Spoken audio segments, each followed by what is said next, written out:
Hello, friends. Do you have a moment so that we may discuss our Lord and Savior Minarchy? No, seriously, I'm just kidding. Hi, my name's Rick Robinson. I am the general manager of KLRNradio.com. We are probably the largest independent podcast network that you've never heard of. We have a little bit of everything, and by that, what I mean to tell you is we have news, pop culture, special events, conspiratainment, true crime, mental health shows, drama productions, and pretty much everything in between. So if you're looking for a new podcast home to grab a little bit of everything that you love all in one place, come check us out. You can find us on X under @KLRNradio. You can find us on our Rumble and our YouTube channels under the same names. You can also find us at KLRNradio.com and pretty much every podcast catcher known to man. So again, feel free to come check us out anytime you like at KLRNradio.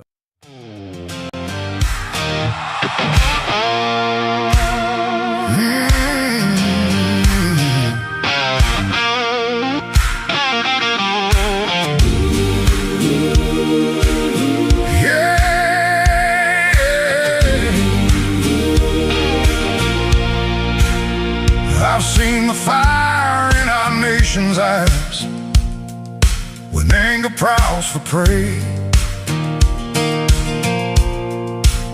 I've heard good people draw their lines and call it holy rage,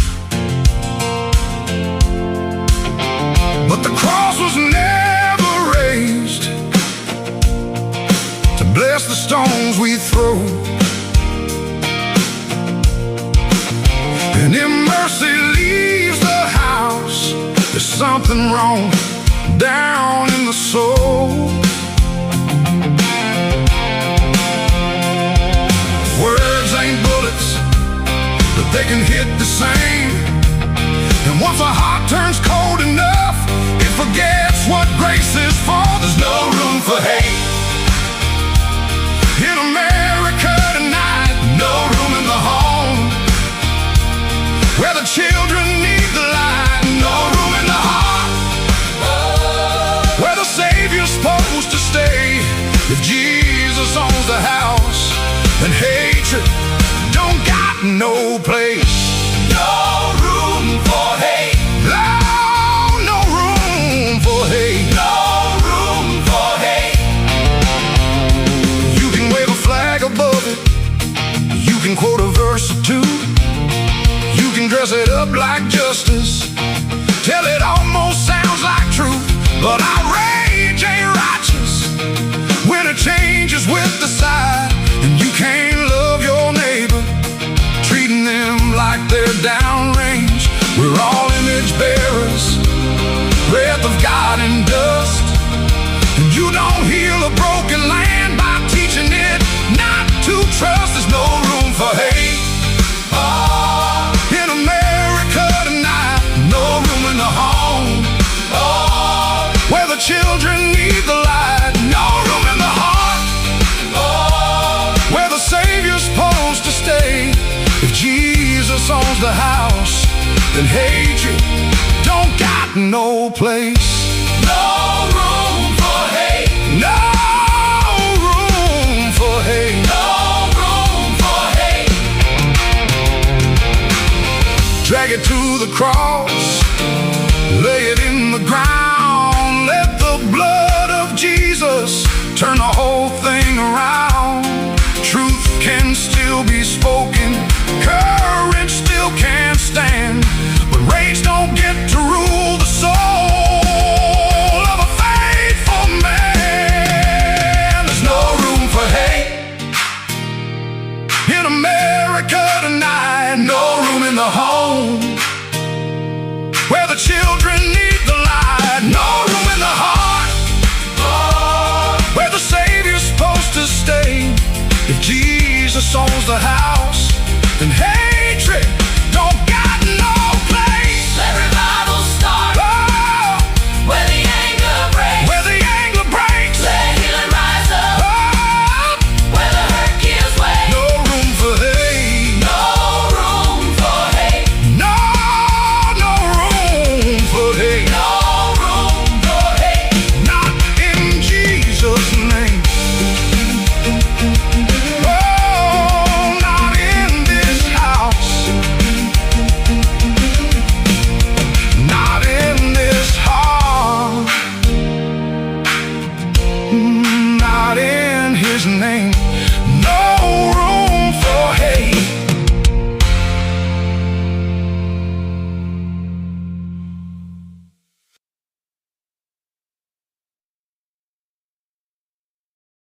Oh, why am I not? Oh, there we go. And that, ladies and gentlemen, is our latest from the KLR Radio House Band, hitting streaming services in about 2 weeks. Show will be starting momentarily. Make sure you're sharing the feeds. Got to pay a couple more bills, and then we'll be right back to start the show. My name is Rick Robinson, and it is Chat Lives Matter Day, bitches. Be right back. In uncertain times, we could use someone to lean on. Blue Cross and Blue Shield of Oklahoma will stand by you with plan options to fit your budget. If you've recently lost your job, had a baby, or moved, you can still get the healthcare coverage you and your family need.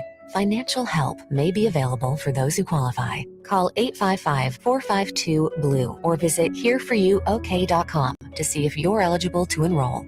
Blue Cross and Blue Shield of Oklahoma, a division of Healthcare Service Corporation, a mutual legal reserve company. Hi, everyone. This is JJ, the co-founder of Good Pods. If you haven't heard of it yet, Good Pods is like Goodreads or Instagram, but for podcasts. It's new, it's social, it's different, and it's growing really fast. There are more than 2 million podcasts, and we know that it is impossible to figure out what to listen to. On Good Pods, you follow your friends and podcasters to see what they like. That is the #1 way to discover new shows and episodes. You can find Good Pods on the web or download the app. Happy listening. KLRN Radio has advertising rates available. We have rates to fit almost any budget. Contact us at advertising@klrnradio.com.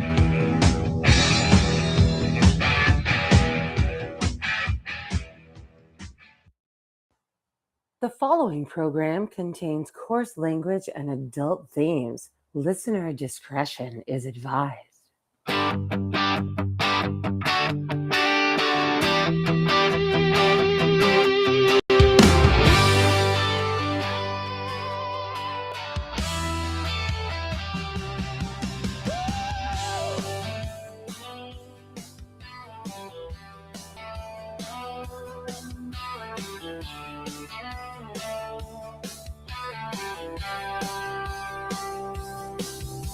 From red dirt roads to the Capitol steps, Rick's calling truth, no time for regrets. Fire in his voice, facts in his hand, talking sense to the heart of this land.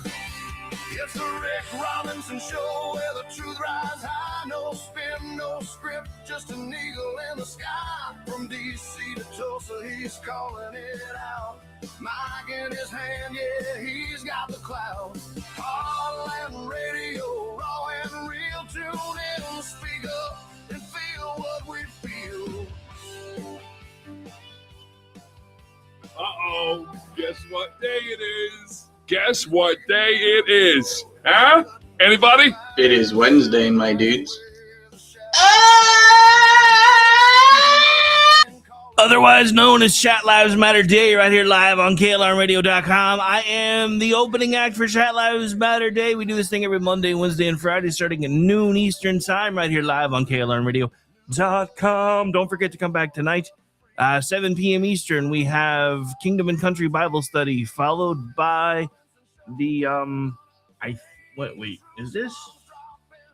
I think, okay, no, this is the first Wednesday. Sorry about that. I was doing math in my head and wasn't doing a very good job. So it'll be the Kingdom and Country Bible Study, followed by the Conservative Curmudgeon Radio Show, followed by Behind the Enemy Lines Radio, followed by the Rick and Morty Show, followed by potentially Edge of Liberty if his pooter issues have been fixed, because he was having an issue the other day and we haven't touched base. But either way, I'll probably be working until about 1 o'clock in the morning my time.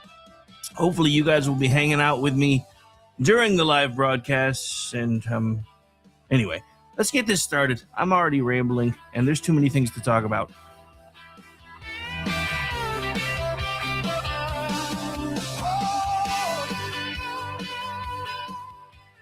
All right, again, welcome in to the Chat Lives Matter Day, Hump Day, Wednesday edition of the Rick Robinson Show, right here live on KLRnradio.com and available on replay in most of your favorite podcatchers. As a matter of fact, if you happen to find one that we're not on and it's your favorite, email me at rick@klrnradio.com and I will make sure we get there. Now, so remember, most of what I do here, I am a one-man show, so sometimes it takes a while for the archives to catch up. So the best place to actually listen and watch is right here, right now.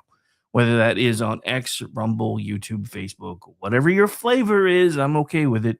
We try to put it everywhere so everybody can watch it if they want to. All right. So anyway, we are here. We are live, and there's just way too much to talk about. So give me just a moment. I lost my link. Where did my link go? I had a link.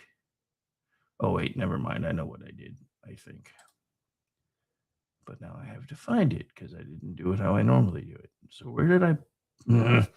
Ever have one of those mornings and you realize you have like 8 million tabs open and you don't need half of them, and you're like, I should have shut all this down before I started broadcasting. Anyway. Okay, so you know what? We're just going to do it again because I don't know where it is. So I don't know what happened to it. So we'll just open it again so I know where it's at. All right. So I've already said where we are and who this is and what we're doing. So we're going to start with breaking news out of Virginia because oddly enough, it fits in almost like it was supposed to be here already because it fits in really cleanly with what we're going to be talking about already today. So according to Fox 5 out of D.C., they're reporting that the FBI is executing search warrants at the Portsmouth office of Virginia Senate President Pro Tempore Louise Lucas, a Democrat, as part of what sources are describing as a corruption investigation. Fox 5 also reports that agents are searching a nearby cannabis dispensary and that multiple search warrants were approved by a federal judge. Now, I need to be very clear right here at the top. Search warrants are not charges and they are not convictions. As of right now, officials have not announced charges. They have not disclosed exactly what evidence agents are looking for. And as of the time of me putting this together, they have not explained how the cannabis dispensary is connected to the investigation. So we're going to treat this as exactly what it is, a breaking and developing news story. But politically, this is a major news story. Lucas is not some random backbencher. She is the Virginia Senate President pro tempore, a major Democratic figure in the state. I guess President pro tem. I hate that tempore word. And yes, I know how to pronounce it, but it's still annoying. A major Democratic figure in the state and someone who has been in Virginia politics for a long time. And this lands right as Virginia politics was already on my board today because of the redistricting fight and the state Supreme Court battle over whether Democrats' new map can move forward or not. So for our theme today, it's politicians talking the talk, not walking the walk, and then watching the bill come due. Virginia just moved to the front of the line based on this story because Democrats have spent years giving us lectures about democracy, process, good government, clean government, norms, institutions, all of it. Fine. If that's where you want to go, that's cool. But then the process has to matter. When maps are on the table and clean government has to matter when the FBI is at the door of one of your own. Again, nobody is convicted here. Nobody should be declared guilty from a search warrant. But the left does it all the time. But voters are allowed to notice the timing, the seriousness, and the pattern. They are allowed to say, wait a minute, the same crowd giving me the good government speech seems to have an awful lot of explaining to do, Lucy. Lucy, you've got some explaining to do. And that is where we begin today. A lot of politicians have talked the talk for years. Now, voters are forcing them to walk the walk. And for some of them, because they haven't been, the bill came due. And whoo boy, did it come due last night. From there, let's stay in Virginia for a minute because this FBI search is not the only Virginia story raising questions about process and power. Democrats there also pushed a redistricting referendum that we've been talking about for a while. But guess what? It may now be in serious legal trouble, surprising absolutely no one. Reuters reported that Virginia Supreme Court left in place, at least for now, a lower court block on certifying the results of the referendum. The High Court has not yet issued a final ruling on the merits. And that's the test. Everybody says democracy matters, even though we're not actually a democracy. Everybody says process matters, but the process has to matter even when it slows your side down. The rules have to matter even when they cost your side power. You do not get to wrap every political advantage in the word democracy and then act offended when the courts ask whether you actually followed the rules of a democracy. And that's going to be most of our opening block. Virginia gives us both halves of the problem in real time. A redistricting fight over process and power, and now a federal corruption investigation touching one of the state's top Democratic lawmakers. Does this really surprise anybody, though? Does anybody remember their AG candidate who was like threatening death to people? I think, wasn't that their AG candidate? So am I the only one really unsurprised by this? And I know I have to say this again. This is not a conviction. Ongoing court fights aren't necessarily final ruling, but the theme is already right there. Talk is cheap, governing is harder, and eventually the bill comes due. Now, this is where things get really interesting. And I hope Senator Thune is listening. I hope Senator Thune is listening.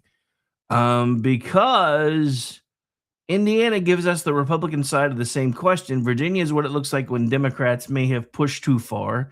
Indiana is what it looks like when Republican voters decide their own side didn't push hard enough.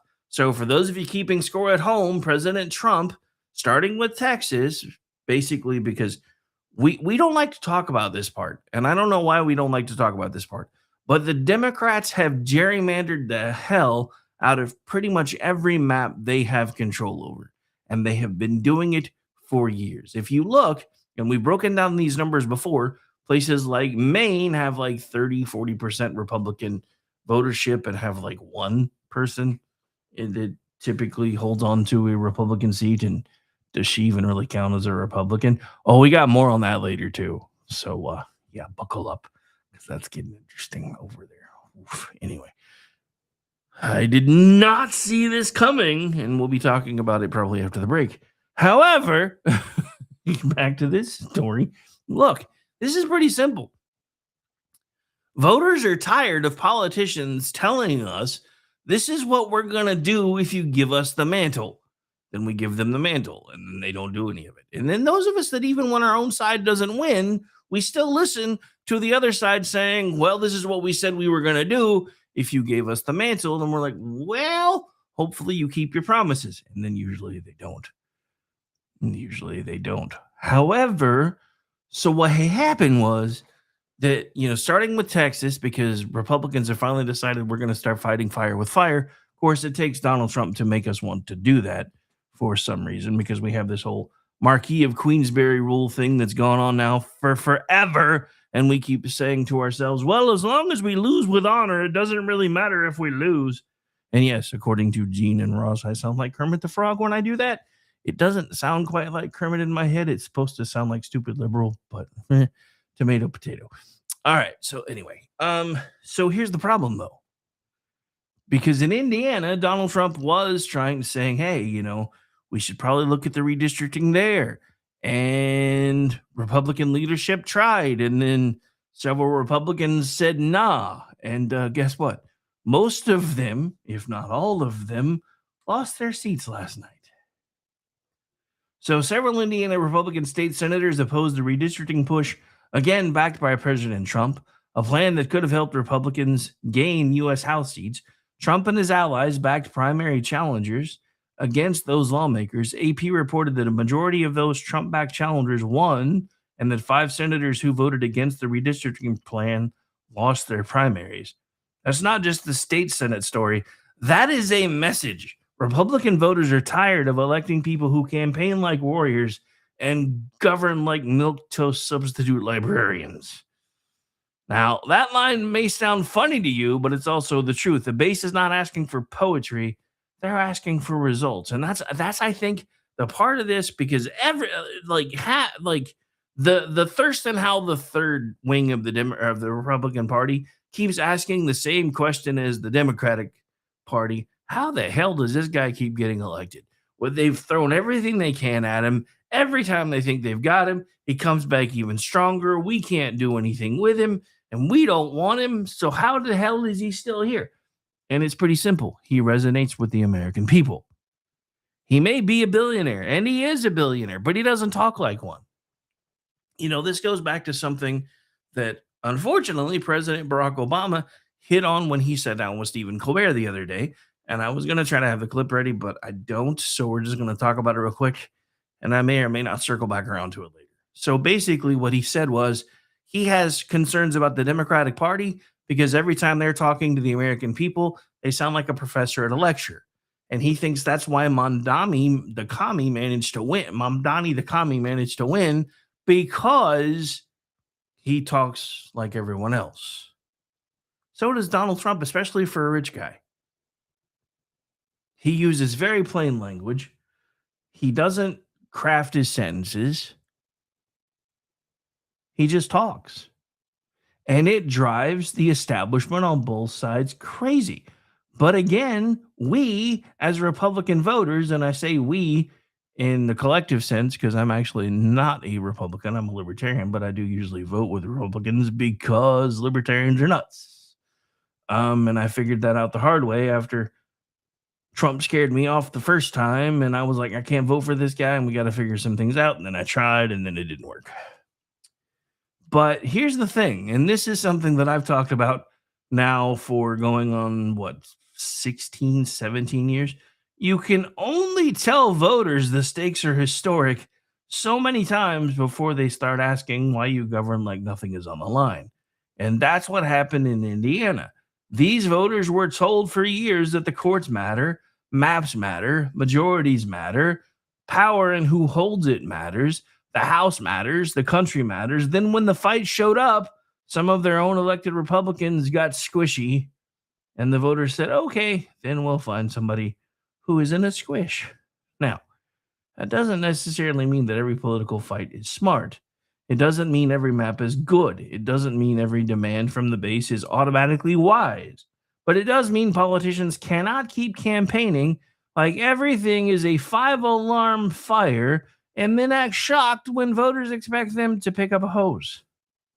And no, not the one they have the slush fund for. Oh, wait, I'm sorry. Did I say that out loud? But that's politics now. The bill came due for Democrats who talk democracy, but may have gotten sloppy with the process. And it came due for Republicans who talked about a big fight and a good fight, but got squeamish when the fight actually showed up. And once voters start punishing politicians for not doing what they said they would do, the next question is obvious. Who do they want instead? And that's going to take us to Ohio. Before we get into Ohio, I feel like I need to circle back on this one real quick because this bothers me. Everybody that I keep seeing in the media keeps talking about 2026 as if the fight is some far off thing. We're in the middle of it now. We're starting to see results from it now. The Indiana primaries last night showed the country that despite what the media keeps telling you, because everybody in the legacy media, zombie media, whatever the hell you want to call them, keeps telling you, oh, MAGA is dead. They're on the ropes. They're going to go away. There's going to be a blue wave. Look, I don't know if there's going to be a blue wave. I don't even know if there's going to be a red wave. But I don't think anything's going to go the way the Dems are thinking. And we're going to get into more of that as we go. But here's the thing. You can't keep talking like 2026 elections are a long way off because now we're within 6 months. Nobody's talking about that part. Now, again, in politics, for people that work in politics, that are political consultants, that are campaign managers, 6 months is an eternity. For the voters, it's right around the corner. And that's why the primaries are starting to become more and more important. But here's the thing. In Ohio, something interesting happened last night. Vivek Ramaswamy has won the Republican nomination for governor of Ohio. He will face Democrat Amy Acton in November. Acton is the former Ohio health director who became one of the faces of that state's COVID response, which should probably be enough to hang around her neck, but I guess we'll see. AP also reported that Ohio is setting up a major Senate race between Democrat Sherrod Brown and Republican John Husted. But the governor's race is the cleaner contrast. Ohio voters are getting a pretty clear choice. The guy who built his brand attacking the managerial class or one of the faces of the COVID era expert class. That's the race. And for anybody who didn't keep up with Indiana last night, Ramaswamy won every county in his primary. And he is by no means a conventional Republican politician. He's an entrepreneur, a former presidential candidate, a media fighter, and someone who built a national profile by taking on bureaucracy, corporate wokeness, and what he sees as the permanent ruling class. Amy Acton is almost the perfect Democratic contrast. She represents the public health expert, the institutional trust era, the we know best, stop asking questions era, because Democrats think that they should be your parents. The Democrats will present her as a steady and serious. Republicans will present her as a symbol of everything voters hated about the COVID years. And trust me, people still remember the COVID years. They remember the shutdowns. They remember the school fights. They remember the lectures. They remember the people who told them they were selfish for asking questions. They remember that COVID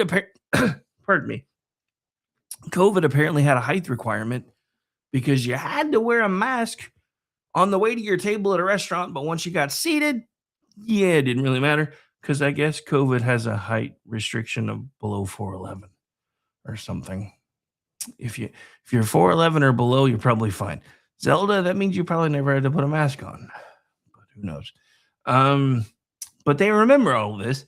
They remember being told they were selfish for asking questions, for still wanting to go to church, and being arrested for outdoor activities, when in reality, with everything we now know about COVID, being outside and in the sunshine was probably one of the best things that you could have done. But hey, what do I know? That does not necessarily mean that Acton cannot make her case, because I'm sure she will. And let's face it, pretty much anywhere anymore, Democrats always stick to their guns. Now, unlike a lot of Democrat strongholds, Ohio is not necessarily a place where they can put a D on a glass of water and run it and it wins. But this is not a foregone conclusion. So the other thing that Democrats probably understand is that Republicans are not necessarily just going to let her run as another generic candidate because she's got a lot of baggage from COVID. This is going to be a fight over whether voters want to reward the bureaucracy or move past it. I don't live in Ohio, but as a not fan of bureaucracy like ever, I'm ready to move past it. How about y'all? And that matters beyond Ohio because Democrats want everything to be about Trump. That's their comfort zone. If every race is about Trump, they know the script. But the problem with that is this: they are still running on the past, not the future. And they are hoping that hatred of Trump is going to bring enough Democrats to the table. And it didn't in 2024. I don't know if it's going to in 2026 either. Because you got to remember, in 2024, they thought if they could get him convicted, they had him. He was done. And they thought they got him over and over and over again. But just like Inspector Gadget and the Claw and Dr. Claw, that never really worked out for him either. And no, I'm not necessarily saying that I viewed Trump as Dr. Claw himself, because I don't think he's nearly as evil as the Democrats have painted him to be. I don't know him well enough to speak personally about what type of person he is, but I know people who have known him and have worked with him, and they tell me that he's a pretty amazing person behind the scenes, and the same guy you get in front of the camera is the same guy you get behind the camera.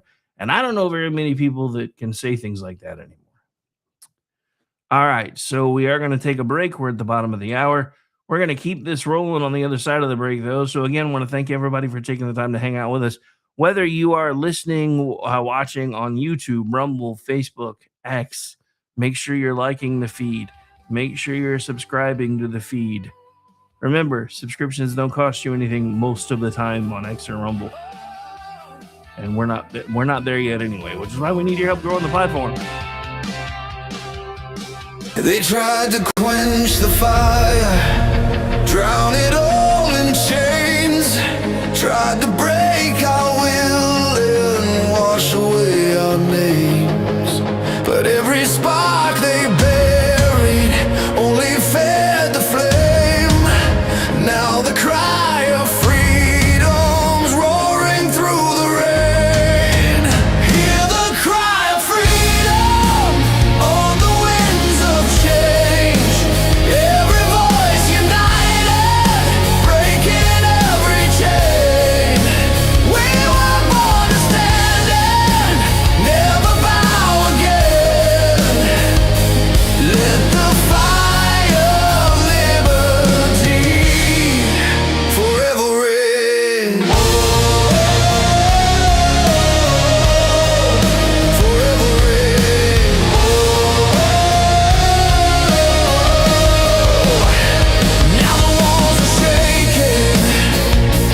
KLRN Radio has advertising rates available. We have rates to fit almost any budget. Contact us at advertising@klrnradio.com.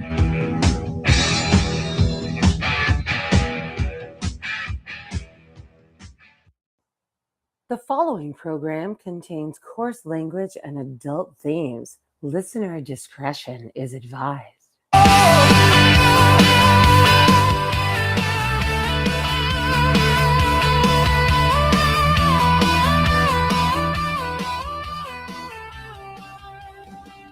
All right, and welcome back into the program, ladies and gentlemen. Again, it is Chat Lives Matter Day. I hope all of you have a wonderful weekend. You are nearly there. It is a little bit past bottom of the hour, noon Eastern time-ish, 12:30-ish, if you're in the future zone, otherwise known as East Coast. In God's time zone, it's almost lunchtime. You got about 20 minutes-ish for most of you. So feel it's perfectly okay. And we just had another hiccup again. I don't know what's going on with Restream lately. Anyway, all right, so let's keep things rolling here. So, but welcome back into the program. I'm going to do a couple of quick news hits. So this again may be something we come back to later, but I definitely want to talk about it before we get back into the meat of the topics today, because there were a couple of quick hits that I wanted to get to. So this one I thought was kind of important because I remember being told that things like this were impossible. Things like this were impossible. So here's another breaking story, kind of in the DC, Virginia area. So interesting story that, according to the left, doesn't ever happen. Funny how that works. These things are impossible. They can't. But yeah, watch this. Members of the Washington, D.C. Police Department are on administrative leave tonight after an internal affairs investigation into the alleged manipulation of crime statistics. Washington Post reporting they are facing termination. The District Police Union is welcoming that decision, saying the move marks a long overdue step toward justice and the restoration of integrity within the department. Members of the Washington, D.C. Police. Okay, so here's the problem with this, folks. Yes, it's good that they are getting to the bottom of these people. For those of you who don't know what I'm talking about, we're basically talking about the whole Comstat process, which was first made a big deal in a show called The Commish back in the day, and then was kind of a big deal with Blue Bloods that ran for a long time. But everybody keeps saying that those numbers are entirely impossible to fudge. Well, as soon as they start using language like that, you should be very concerned. The other thing is, there's a reason these things are happening. When the mayor of a city says, we want this stuff to look better than it, because trust me, the cops weren't doing it on their own. Somebody with rank on their collar said this needs to happen. Somebody with a higher rank on their collar said this needs to happen. And it probably started with someone who serves at the pleasure of the mayor being told these numbers are unacceptable, do something about them. But then had their hands handcuffed with their own equipment while trying to do something about them. So while it's good that I think we're finally starting to get to the bottom of some of this stuff, there's a lot more there than anybody wants to admit. Just saying.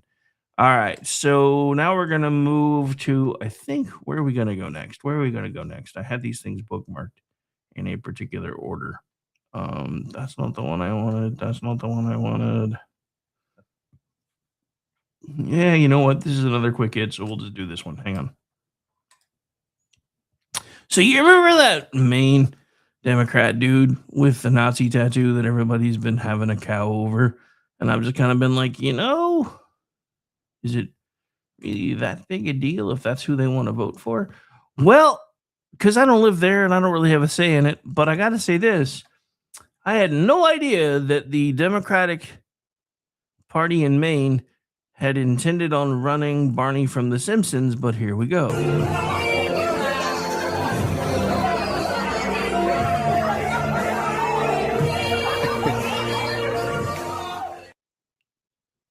All right, So in case you don't know who that is or what's going on, and since I've probably scarred you for life now, let's discuss, shall we? Shall we? So that's Graham Plattner, Democratic candidate for Maine in, I believe, the Senate. I think. Hang on. I'm pretty sure it says it in the caption.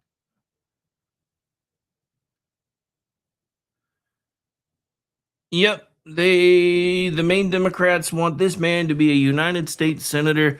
And the first thing I thought of when I saw this video clip was, oh my God, it's Barney from The Simpsons without a shirt on. But hey, if that's who Maine wants, who am I to judge? Who am I to judge? All right, so here's another little interesting side note. This is from none other than Barack Obama himself. He put this out 2 hours ago. Michelle and I can't wait for you to visit the Obama Presidential Center. Starting on June 19th, the center will be open to the public, and you'll be able to check out the museum along with public spaces like a new branch of the Chicago Public Library with a reading room, a 2-acre playground, a fruit and vegetable garden, and more. Tickets are available at tickets.obama.org. But please don't forget to bring and he didn't put this part down, but I'm going to save you some time. Please make sure to bring a valid ID when you go to the Presidential Center because they require ID for you to get in, but they don't want you to have to show an ID to vote. Make that make sense. Yeah, BZ in the chat. Good morning, sir. I'm actually with you working so late. I wasn't sure you were going to make it today, but I'm glad to see you. Yeah.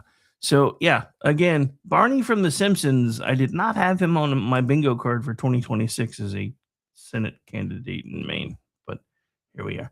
Although I guess that's probably slandering Barney from The Simpsons because I'm pretty sure Barney's not a Nazi. Might have to find a better analogy for that one. All right, so let's see what else we can get into. All right, so in another quick hit news around everything, we got to talk about this because this was happening last night, and I almost did a breaking update on it, but I didn't really. There wasn't really enough there that anybody was talking about for me to build a show around it, but it's definitely something we can talk about today because remember how I mentioned Mamdani the commie a minute ago? Yeah, here's his New York City in action last night. Are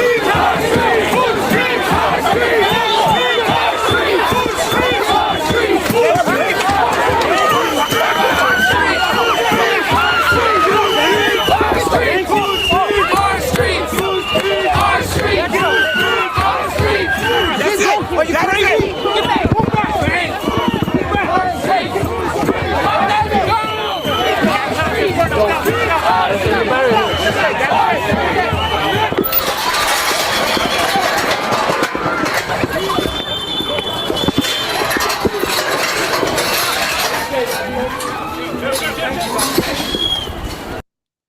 All right, so correct me if I'm wrong, but does that seem like a peaceful protest to you?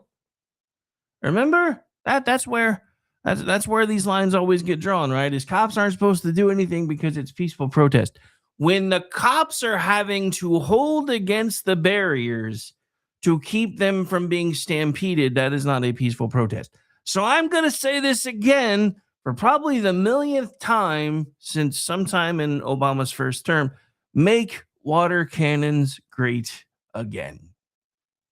Make water cannons great again. What are you doing? It's a zone that you can walk. What the fuck are you doing? Jesus, fuck, back up. For what? Go fucking back! Go back! Go back! Go back! That is it! That is it!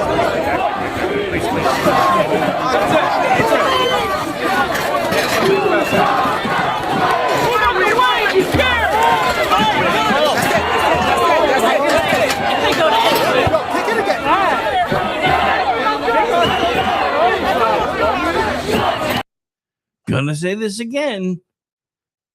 Terrorists don't deserve civil rights.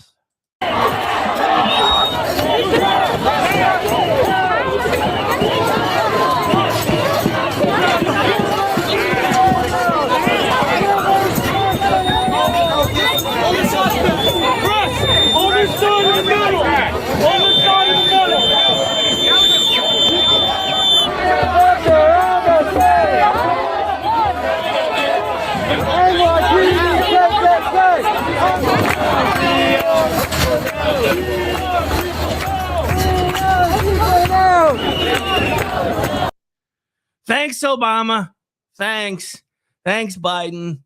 You guys, BZ and I talked about this the other night, and I keep asking myself the question: because remember, this is supposed to be our 250th birthday, and I keep asking myself, is there anything left to save?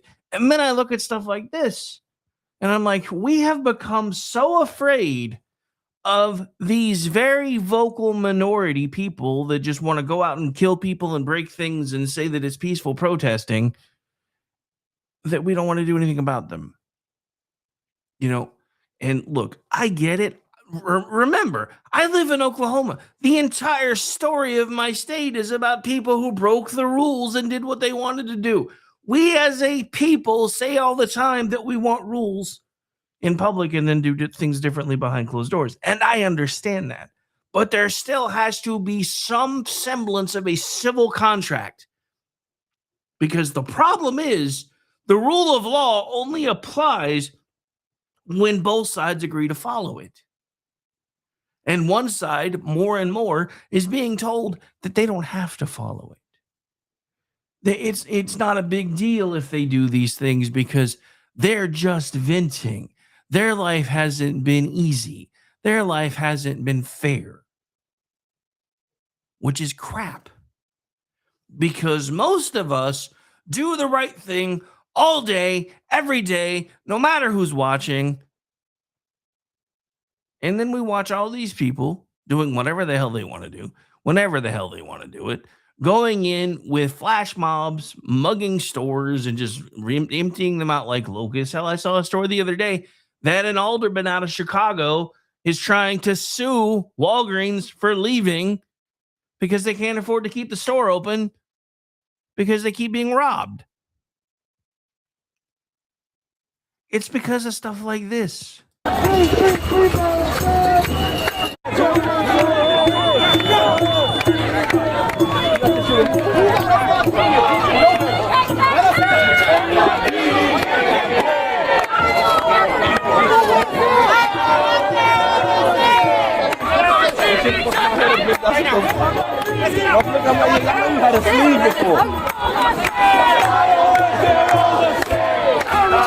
Like three sessions, right? Like three. That shit don't hurt.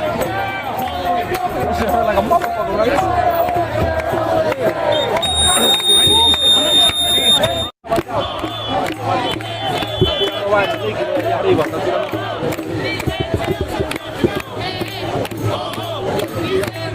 Okay, so I don't actually know what's going on in that part of it, so I'm probably going to pull away from this now. But this is the stuff that just drives me insane. Because I'm going to say this again. There has always, up until now, been a social contract in this country between most of us and our government that we are willing to follow the majority of the rules. And I understand how crazy that sounds when you realize how this country was founded, how a lot of different things that happened because there were rules for war when we tried to secede from Great Britain, and we said, rules? War? Who needs those? Let's just go stab them all in their sleep. I get that. I really do. So I can see both sides. But the problem is, when this is the result, there has to be something that we can do. There has to be something that we can do. There should be no reason. Because my first question is, does this group of people that are supposedly protesting, did they procure a permit? Because if not, guess what? Based on current New York City ordinance, that is then therefore an unlawful assembly. There's a reason we have these policies and procedure in place. It's so that one, if something goes sideways and there's a permit holder, guess who gets put on the spot for the bill, for all the things that get broken, for the police overtime if it's required, for all those different things. There's a reason they want a paper trail. But there's also a reason why Mom Donnie no longer seems to want that paper trail. Because let's not forget, he's one of those people. And I don't say that in the racist sense. I'm saying he is one of those people. He's a Muslim. And I'm sorry, there's no such thing as a peaceful Muslim. There are Muslims who don't practice, and then there are Muslims who want you dead. And then eventually the Muslims that don't practice go, oh, it's almost caliphate time. Let me get in on this. I need my 72 Virgils. Right? BZ in the chat. Permit? They don't need no stinking permits. And look, I get it. Again, trust me, I understand how this sounds as somebody who for the most part, tries to be a free speech absolutist. But there are reasons these things are required, because then you have legal recourse. If somebody's doing things they're not supposed to do during an unpermitted protest, you then also have legal recourse if somebody's doing something that they are not supposed to do during an actual permitted protest. There are reasons these things exist. This goes back to one of the things that was really big when Rudy Giuliani was mayor of New York City, and it was called broken taillight policing. Basically, go after the small things, because the small things, if you clean up enough of those, usually you're nipping a lot of bigger things in the bud. And that, of course, made everybody mad, because that led to things like stop and frisk and yada, yada, yada. Look, if you want to live in a big-ass city with millions of people, most of which don't want to follow the rules, then you should not be surprised when people try to do things to take care of a lot of folks that don't want to follow the rules.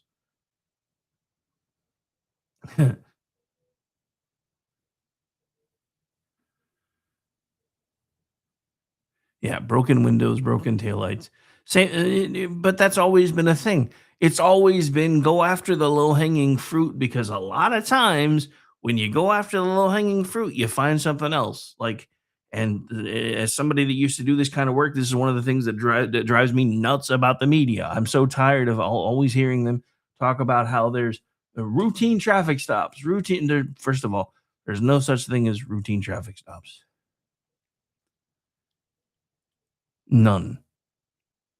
But a lot of times when you stop them because they have a headlight out or a tail light out, or their tags a few days out, or their tag light is out, you typically find something else.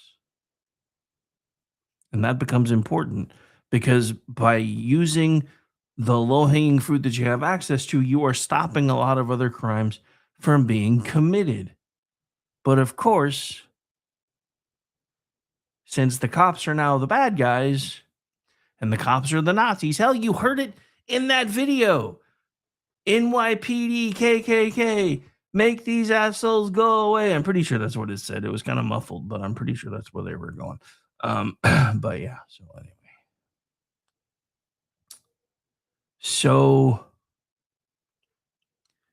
Okay, so that was our quick hit in the news. We got to get back to the stuff that we were talking about before the break, because again, we were talking about Ohio because Ramaswamy won last night. And of course, the Democrats, and especially the ones involved in gubernatorial races, want everything to be about Trump, because that's their comfort zone. If every race is about Trump, they know the script. They know the tone. They know how to scare the voters back into line. And it's interesting that this comes up tonight, because this is today, because this is Kingdom and Country Bible Study night on KLR Radio starting at 7 p.m. Eastern.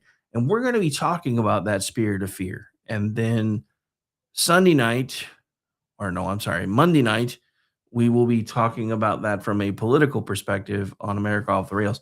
That's the show that I planned on doing Monday, but felt like crap Monday night after doing the morning show. So still got that one on the books too. But here's the thing. Voters aren't thinking about Trump.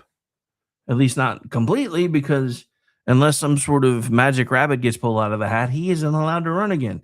They are thinking about their schools. They're thinking about public safety and the fact that everybody's being told to hate police now. They're thinking about their grocery bills, gas prices, immigration, housing, energy, and whether anyone in government learned anything from the last several years. Ohio becomes a test for that question. Did the people in charge learn anything, or are they just asking for the keys back? Ohio gives us one big race, but the bigger warning for Democrats is that some of their usual voters may not be as automatic as they used to be. Now, this is from Axios, by the way. Axios reported this week that Republicans see an opening with black voters, especially as younger voters become less tied to traditional party loyalty. Red State framed that as legacy media finally being forced to notice what right of center outlets like this one have been talking about for years. Black voters, especially younger black voters, and especially black men, are not behaving as predictably as Democrats, as predictably democratic as they used to. Now, we can't overstate this. The story is not that black voters are suddenly Republicans, because they're not. The story is that some voters, Democrats counted as automatic, are starting to look around. They're starting to take a little tiptoe off of that voting plantation that the Democrats have built for them, which is honestly the biggest reason you're seeing them have a meltdown over what's happened with the Voting Rights Act in Louisiana. Because as much as they have tried to tell you now for decades that the party switched after the Civil Rights Act was passed, that is not true. And let me connect the dots for you real quick before we go to the break. Here's how we know it's not true. The same party that was funding the KKK in the 1860s has now been caught funding them again in 2026. The same party that was famous for plantations stopped making them with land partitions and started building them with voter maps. The party's never switched. The fact that so many Democrats, when they're supposed to be the party of the thinking class, can't see who they truly are and what their actual candidates and eventually elected officials want, it's because they don't want to see it. Not because it's not there. And I'm not saying Republicans are completely innocent in all this either, but I'm saying every step forward in history that the Democrats want to tell you never really happened was started by a Republican. And a Republican-led Congress, Republican-led Senate, Republican president, and even all the way down to the state house levels. Most civil rights gains were done because of Republicans, not in spite of them, but because it was usually a Democrat crowing the loudest after it got done. They were the ones that got all the credit. Let's not forget that a grand wizard of the KKK was a sitting senator for years on the Democratic side, well after Reconstruction and everything else. So this is why the Democrats are scared. The Democratic coalition depends on certain groups voting in predictable ways at predictable margins. Black voters, Hispanic voters, young voters, union households, suburban white women's. Hang on. I know. I gotta. Hey, where are the white women at? Because it's what the Democrats are. Well, up until the last election, that's what they were kind of asking, because they were even starting to lose them. And then I because of the whole Roe v. Wade thing, they got scared back onto their particular brand of plantation. Anyway, so anytime the Democrats start trying to look at their coalitions, they build all their math around those assumptions. But voters can leave. Although, especially if you're a person of color and you leave the Democratic Party, you're called an Uncle Tom. That alone becoming a slur should have told everybody, because I remember this, and I don't know why it stuck with me, because I was a kid when this episode came out, but I remember an episode of The Jeffersons where George was screaming and yelling about, black people, and said something about, I don't remember who it was, but he said somebody was an Uncle Tom. And this is the part that stuck with me, because the person that he was complaining to I think it was because he said he thought he was going to be called an Uncle Tom. And then the person that he was complaining to said, well, George, we would never call you that. And here's why. And then they gave the history of the character of Uncle Tom, who was actually based on an African-American slave who, before Harriet Tubman, managed to escape to Canada and started building an underground railroad into Canada. So that's the thing. They take everything and they twist it. And then because they tell you what to think and they tell you what you need to know, you, for the most part, don't do any checking on your own. The problem that they're running into now is, I say this all the time, we now have as much computing power in our pocket or more than got us to the moon in the 60s. And we have all the information we would ever want at our fingertips.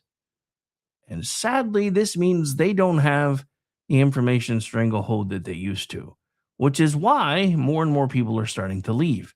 For decades, Democrats treated certain communities like inheritance and property. These voters are ours. These neighborhoods are ours. These churches are ours. These margins, yeah, they're all ours. But at some point, people start asking a very plain question. And this, I'm stealing from Eddie Murphy. What have you done for me lately, Eddie? Not what have you promised, not what have you accused the other side of doing, not what historic loyalty do you think someone owes you. What have you actually done? That's where things get dangerous for Democrats. Identity politics works best when voters feel trapped. It works best when the pitch is, you may not like us, but the other side, they hate you. And that has been their sales pitch for a long time. But the question becomes, have voters stopped believing that? We'll get more into that when we come back. Again, my name is Rick Robinson. This is my show, and it is top of the hour, so we do have to take a break. Stay tuned. Make sure you're sharing out the feed. Hey, I see a Denny siding in the chat, and we're going to get this rolling here. So be right back. Hello, friends. Do you have a moment so that we may discuss our Lord and Savior Minarchy? No, seriously, I'm just kidding. Hi, my name's Rick Robinson. I am the general manager of KLRNradio.com. We are probably the largest independent podcast network that you've never heard of. We have a little bit of everything, and by that, what I mean to tell you is we have news, pop culture, special events, conspiratainment, true crime, mental health shows, drama productions, and pretty much everything in between. So if you're looking for a new podcast home to grab a little bit of everything that you love all in one place, come check us out. You can find us on X under @KLRNradio. You can find us on our Rumble and our YouTube channels under the same names. You can also find us at KLRNradio.com and pretty much every podcast catcher known to man. So again, feel free to come check us out anytime you like at KLRNradio.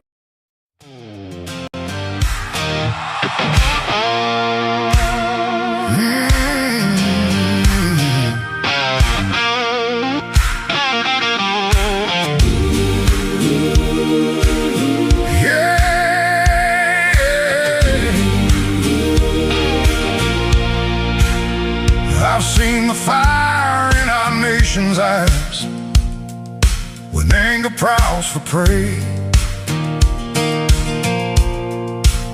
I've heard good people draw their lines and call it holy rage, but the cross was never raised to bless the stones we throw. And if mercy leaves the house, there's something wrong down in the soul. Words ain't bullets, but they can hit the same. And once a heart turns cold enough, it forgets what grace is for. There's no room for hate in America tonight. No room in the home where the children need the light. No room in the heart where the Savior's supposed to stay. If Jesus owns the house, then hatred don't got no place. No room for hate. No, no room for hate. No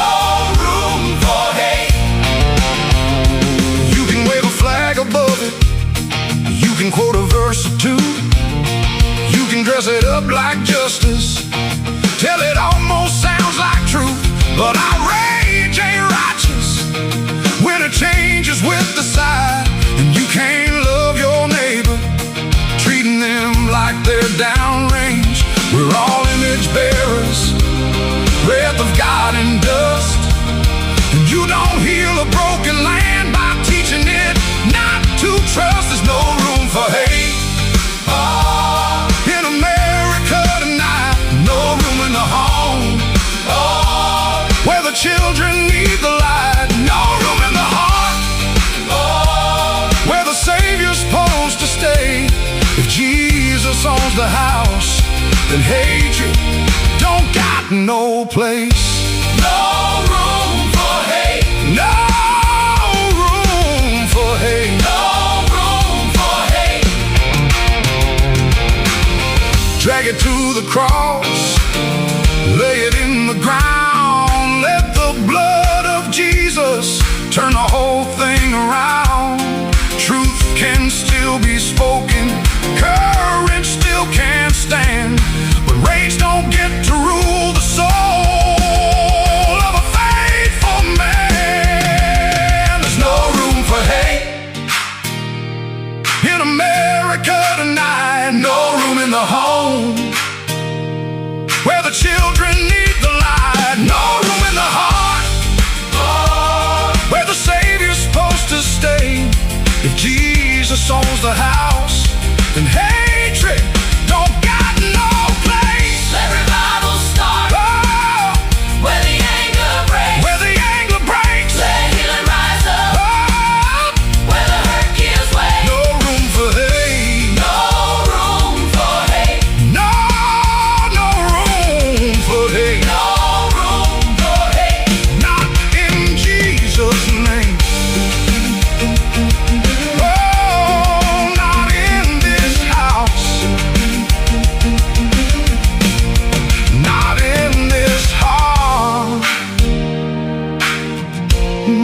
Not in His name. No room for hate.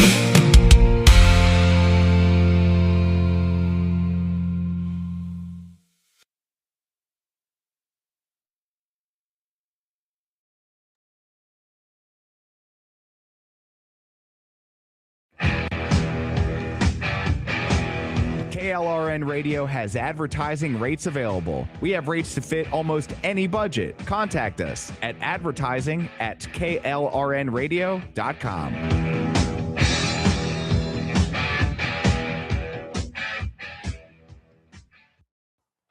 The following program contains coarse language and adult themes. Listener discretion is advised.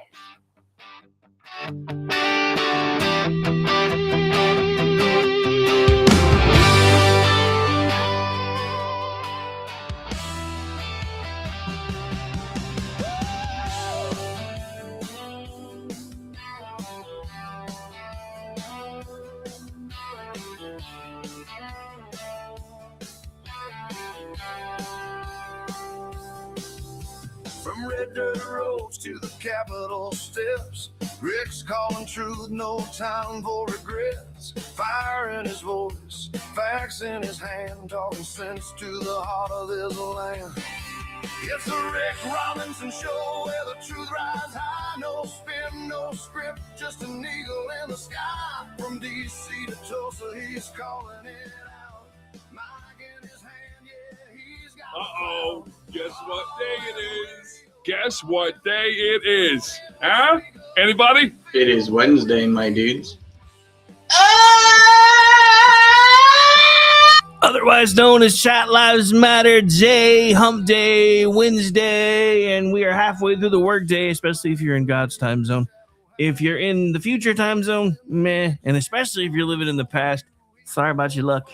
Anyway, so we're here, we're live, and it is, of course, as always, every Wednesday is Chat Lives Matter Day. No matter what Politibunny used to say, we love our chat members, and thank you so much for those of you that are hanging out in the chat.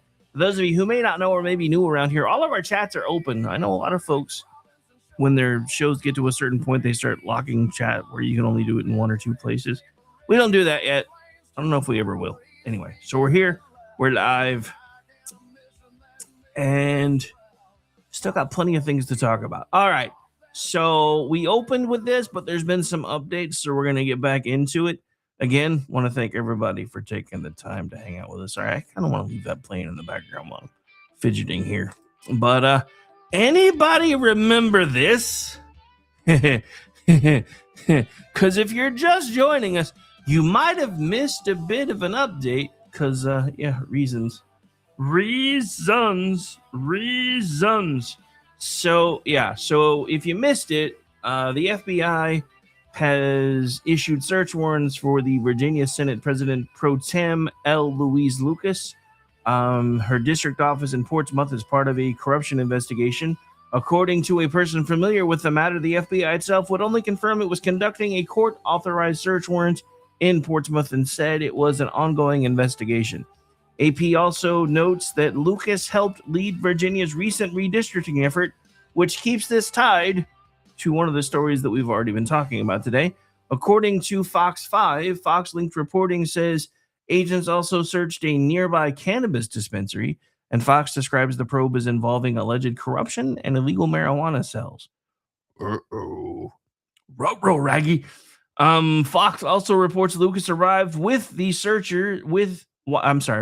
arrived while these searches were happening and said she did not know what agents were doing there. Still, there have been no charges announced at this time. The exact target scope of the investigation is not yet public knowledge, and we are not saying that she's guilty of anything because it's only search warrants, but that's because we try to be better than the left. Anyway, so when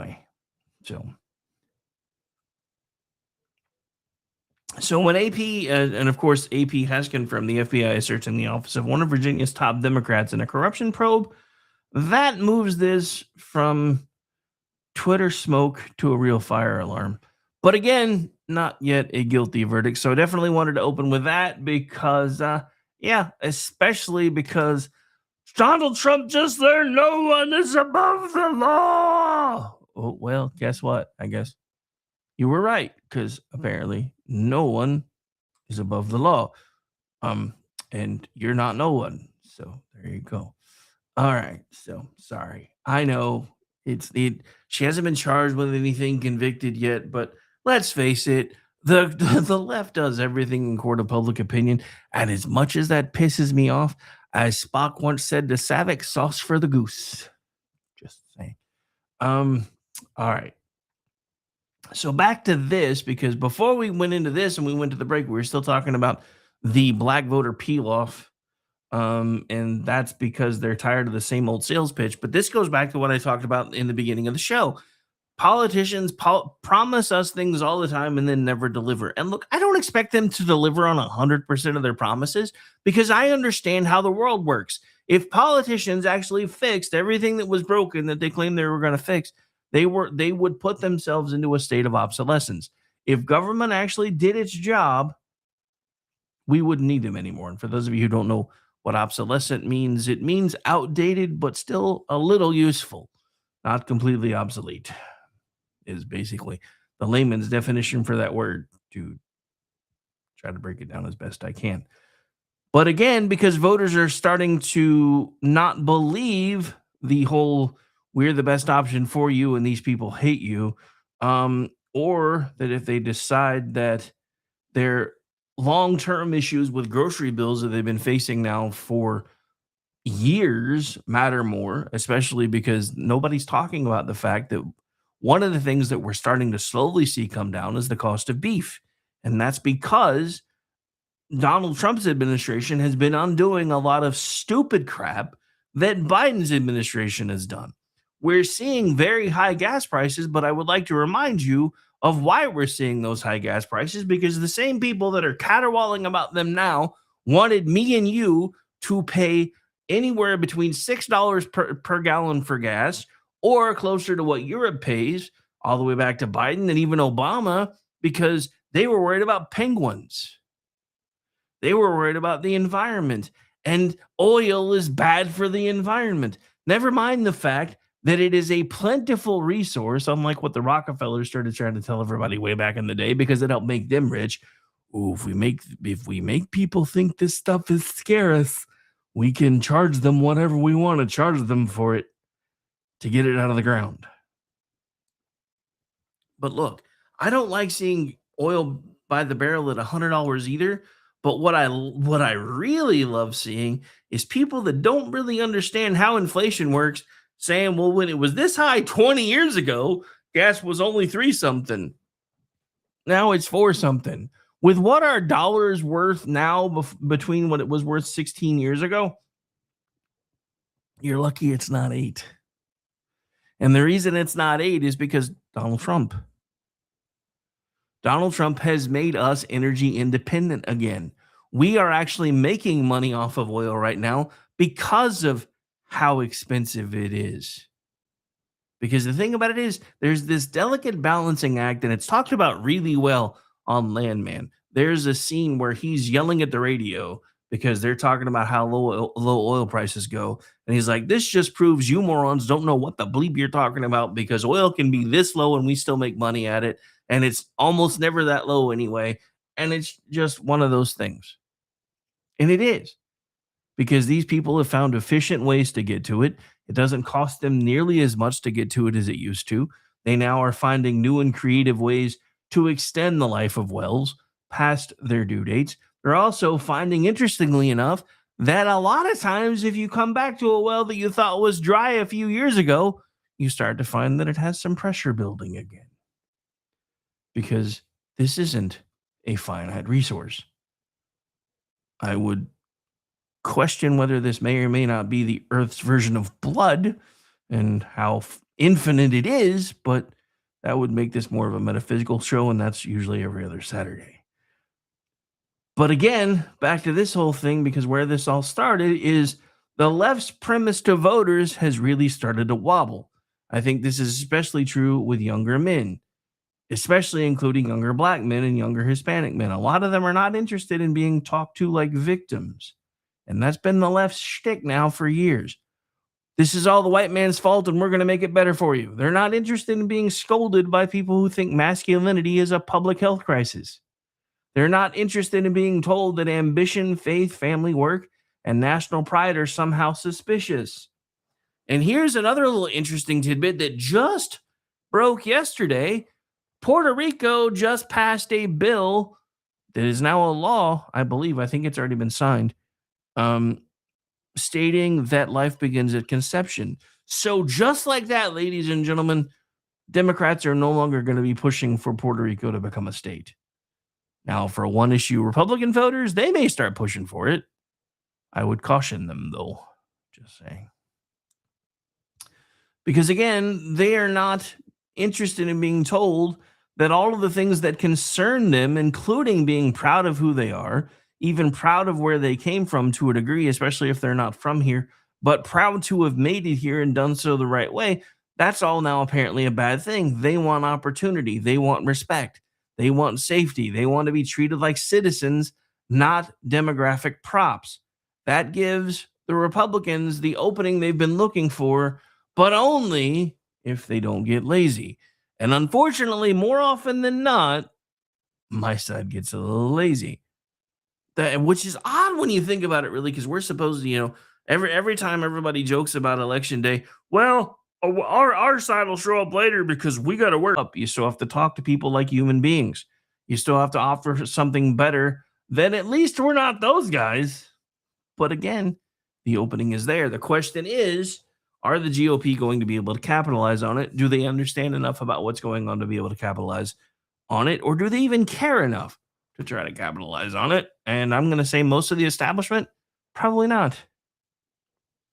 Again, Democrats talked for years like they owned entire communities because they felt like they did. Now some of those voters are acting like free people because they are.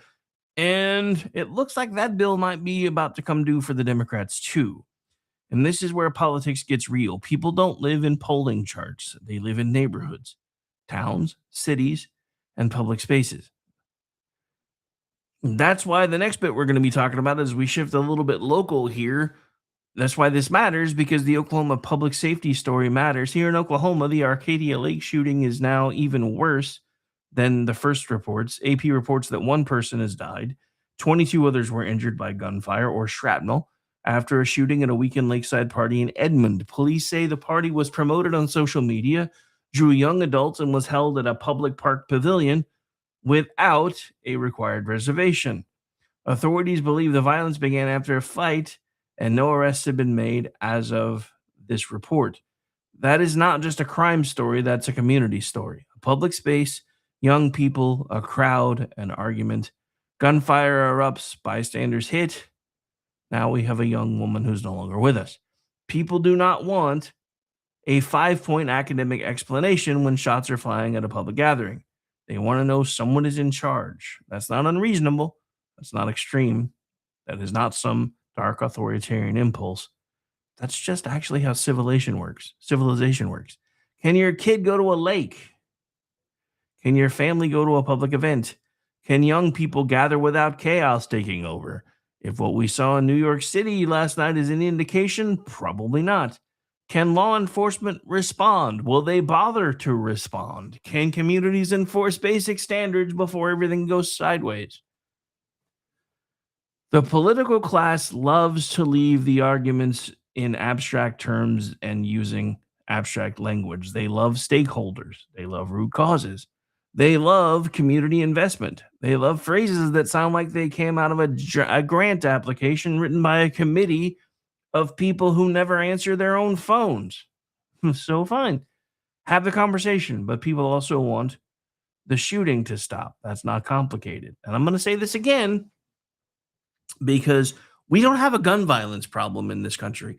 We have a heart problem in this country. Half of the country has been told it is okay to hate the other half. And that goes for both sides. I don't know how to fix that. I don't know if we can fix that. But this is what ties everything back to everything we've been talking about today.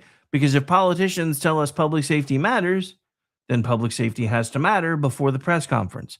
It has to matter before the tragedy. It has to matter before families are trying to find out whether their kid is in a hospital bed. That is when this particular bill comes due.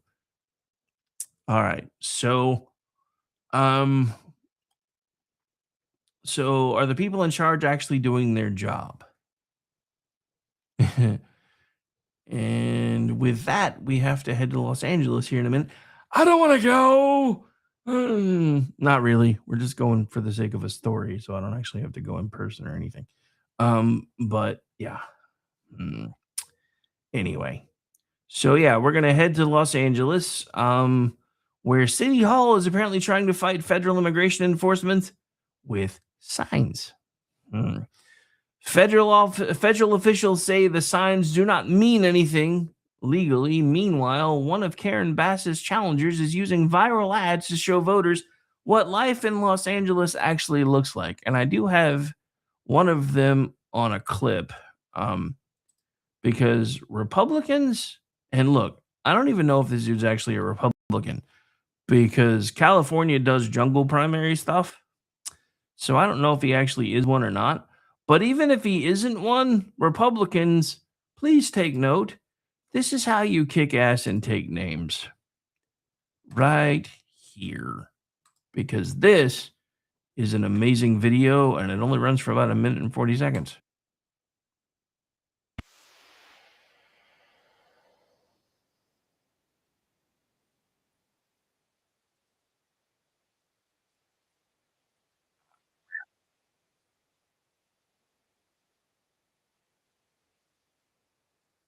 I forgot when it winked out on me earlier. It's only picking up my mic, so hang on. I gotta do some tweaking, and not the fun kind.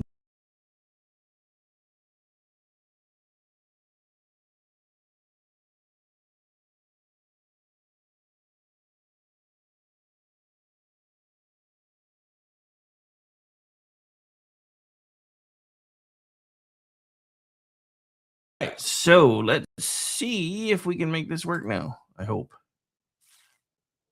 because I was waiting for somebody to say, there's no sound on that, right? Well, I didn't then, but I do now.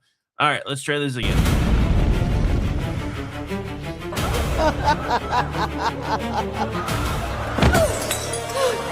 Please, I'm begging you. There's homeless drug addicts in front of the schools. My children aren't safe. Look, if you were a transgender migrant, I could get you a free pussy. Let's move the drug addicts closer. Bass already solved crime. I endorse her. Next!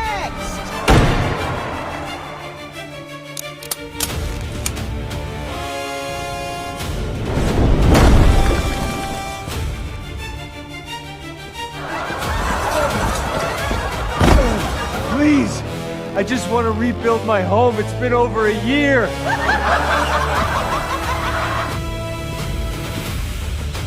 Mom, look.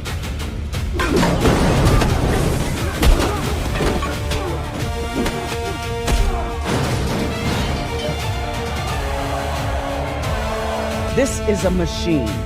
If we want to burn this town to the ground, pull through that! I feel so close. You can do it, Spencer! Now.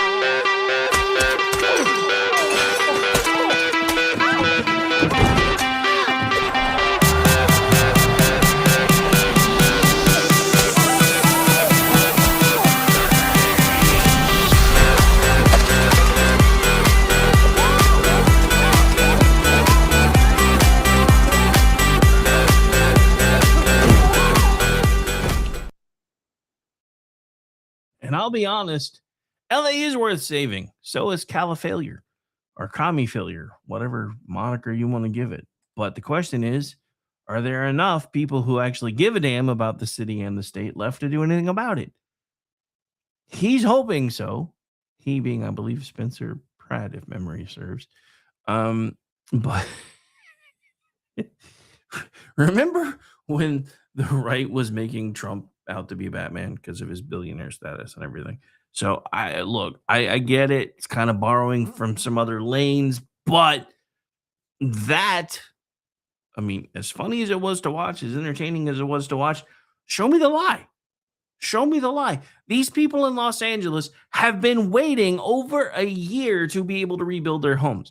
And remember, those of us that, do this for a living told you pretty much within the first few days of the fire that just wait for it because the city and the state are going to try to swoop in and create low-income housing. And everybody in the mainstream media and half the people that used to hang out in our chats back then told us we were crazy. And guess what's happened? Remember when Governor Hairgel said he was going to do everything he could to cut all the red tape and then no red tape was cut? Remember when Karen Bass said, yeah, let them eat cake? Because she pretty much did. That's why this matters. That's why all of this matters. Look, California used to be one of the jewels of our country, and it should be again, and it could be again. The thing that makes me the most sad about California is realizing that during the Dust Bowl, a lot of folks from here went there and then became those people. How did that even happen? I can tell you how, but I can't really make it make sense unless you're willing to understand it. Hard times make hard people. Soft times make stupid people. For most of the last 20, 30 years or so, we really haven't had too much to worry about. We've had plenty. We've had abundance. I mean, hell, compared to the rest of the world, even our poor are rich. That's why I keep saying, when the Democrats keep hornswoggling you with this whole, we're only going after the 1%, they keep telling you, or they keep forgetting to tell you that the 1% they're talking about isn't the 1% you're thinking of. Because they're talking about worldwide. Guess what?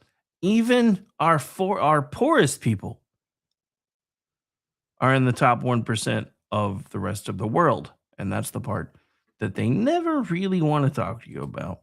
But since we're in California, let's go to this. Does everybody remember disgraced candidate Eric Swalwell? Because I remember. So does Pepperidge Farm. But you might not know this, because this is kind of big. And this just proves how dumb all this crap really is. Here we go. The New York Times wrote about Eric Swalwell. We know he's a disgraced congressman, not in your party, other party, but same state. They said this, that Mr. Swalwell is still, to this day, using Snapchat as recently as this week. Swalwell communicated directly with a former intern on the app and asked her why she took a screenshot of his chat history. Why is he still messaging interns on Snapchat?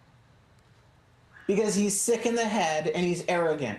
This is what these politicians become. They go to Washington, they get in that culture, and they think the law doesn't apply to them and that they can act. Okay, so I'm not trying to be that guy, but I think this guy sounds just about as low T as Swallowswell. Not a nice thing to say. Gonna let the tape play on, but had to be boorishly and break the rules and treat people with utter disrespect. That's the epitome of the Washington do as I say, not as I do culture. But the reality is also that the Democrat Party protected him. Don't tell me that senior Democrats like Nancy Pelosi and Xavier Becerra and others didn't know about his bad behavior. They knew damn well. They knew Katie Porter was disrespecting her staff, but they protect their own as long as they're useful. When Democrats got worried that they were going to get locked out of the governor's race in this primary, they decided Swalwell and Katie Porter were no longer useful to them, and that's why they released the damaging information. It's corrupt, Kaylee, and they know that they protect these bad actors until they're no longer useful. And I'm going to say that again for those of you that might have missed it. The only reason Swalwell got thrown under the bus is because he wasn't useful anymore. They thought that he was going to get them locked out of the primary because California has a jungle primary, which means it doesn't matter what the letters are behind the names of the top two vote getters. The top two vote getters, whether they both be D or both be R, or even a mix somewhere thereof, they still get to go to the primary. Or not the primary, but the general. So they thought Swallowswell was going to lock them out. And all of this that's come to light still may, because the thing about Swallowswell, he's pissed.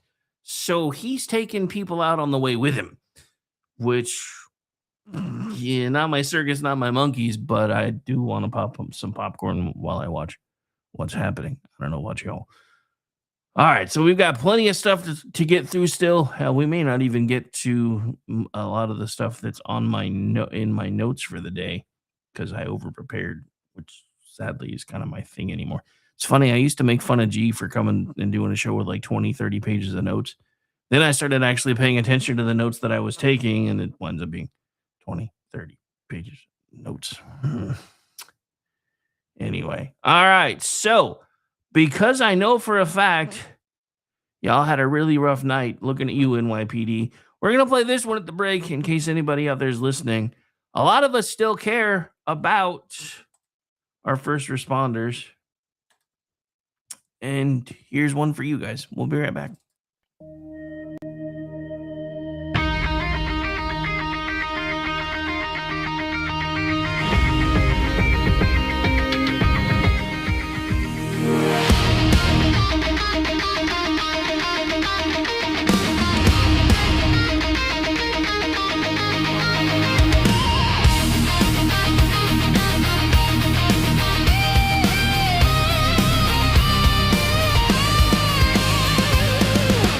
Call comes in, somebody answers. Day or night, they're already moving. Calm voices, fast hands, doing the work while the rest of the world freezes. From a headset to a truck, from a badge to a door, they don't stop to count the cost. They step in when it matters. It's not about being seen, it's about being there.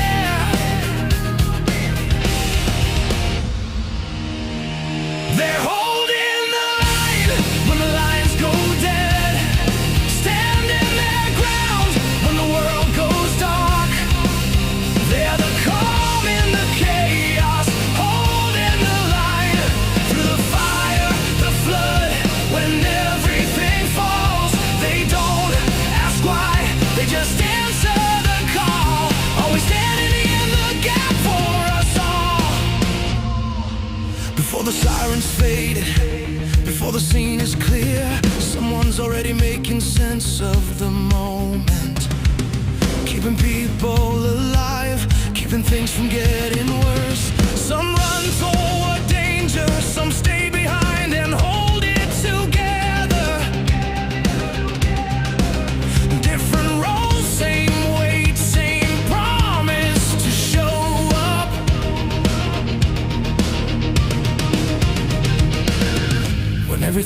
on the line.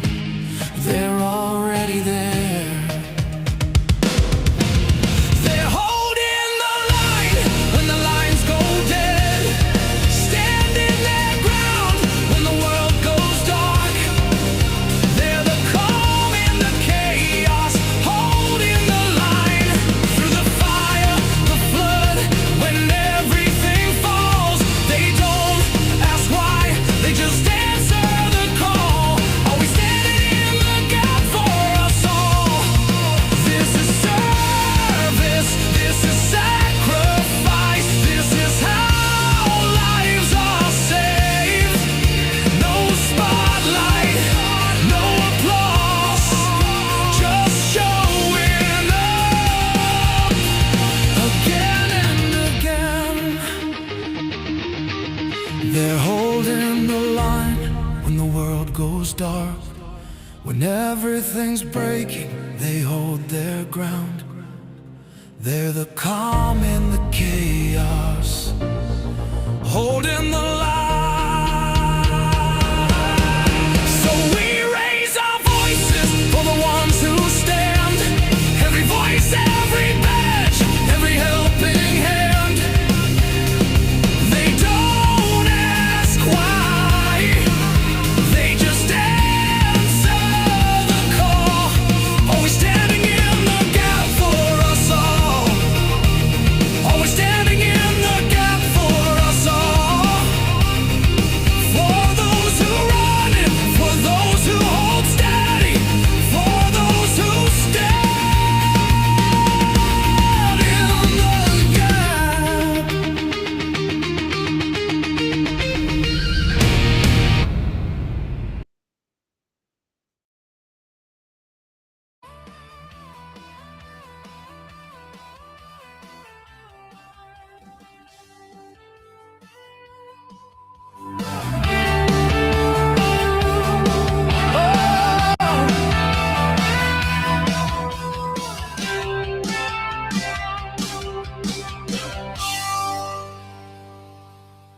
All right, so before we move on to another quick hit that just came on my radar that ties into everything we're talking about today, we haven't been able to leave California, California yet because there's more going on. So hang on, I got another clip in that region that we definitely want to talk about right about here. And this is during the California gubernatorial debate, which I believe happened last night. Certain candidate said the quiet part out loud and was hoping it would earn her votes and not turn voters away. And of course, this is from the Communist News Network, otherwise known as the Always Correcting Themselves News Network. Congresswoman Porter, your thoughts on the idea of funding health care for undocumented immigrants statewide? Yes. Yes, and that's, by the way, what I think Californians deserve as answers to these questions, Alex. And for critics who say that we can't afford it, what do you... So again, according to her, people that have broken into this country that are here illegally, they're Californians. And they deserve to be on the dole. All right, so that's probably where we're going to leave California for the day because... Again, dude, you gotta remember. So a lot of you may not know this, but as a kid, I never really figured out what I wanted to do when I grew up. I would vacillate a lot because I'm one of those people that always had like a million different ideas running through my head. Probably back before they really knew what ADD and ADHD actually were. So it was first I wanted to be a doctor. Then I wanted to be a paramedic. This is thanks to shows like Marcus Welby, Rampart, and then Adam 12. Eventually, for a little bit, I wanted to be a cop. And of course, if I wanted to be a cop, I wanted to move out to LA and be part of LAPD. And then the movies like Iron Eagle and Top Gun came out, and for like 5 seconds, I flirted with the idea of being a fighter pilot. Then I realized how much I actually did enjoy that kind of stuff, but realized that because of vision issues and everything else, I was never going to be able to be a fighter pilot. But I did spend a lot of time flying simulations once computers became a thing and I could spend hours doing those kind of things. So it was one of those things where eventually I did figure out what I wanted to do and then figured out how to do it. And then every time I turn around, life was saying, hey, we're glad you got to do this, but because of this, now you get to do something else. And hey, we're glad you got to do this, but because of this, you get to do something else. So it's probably a good thing that I never really figured out what I wanted to do when I grew up. But the reason I say all of this to you is because of this. There was a brief stint when I thought I wanted to be a reporter, which is kind of how we got to doing stuff like this. But so because of that, this is one of the reasons why I try to break as many different stories as I can when they come out. But this ties back into everything that we've been talking about today, which is the theme of politicians and institutions always talking the talk, and then the bill comes due, and then we find out whether they did or not. So remember years ago when we kept saying, yeah, there's some shady stuff that happened in 2015, 2016. So FBI Director Kash Patel is now saying the quiet part out loud, and he's saying what a lot of people on the right have argued for years, that the FBI lied or misled its way into surveillance warrants connected to Donald Trump and the 2016 campaign. In comments highlighted by Fox News and Red State, Patel accused the Bureau and his predecessors of using bogus, unverified information to obtain surveillance warrants and spy on Trump world figures during the Russia investigation. Fox reported that Patel said the warrants were used to spy on Trump and top officials, including Patel himself. Now, there are a couple pieces here that still matter. First, I know this may feel like ancient history just because, especially for those of us that work in politics, 2016 feels like 3 political lifetimes ago.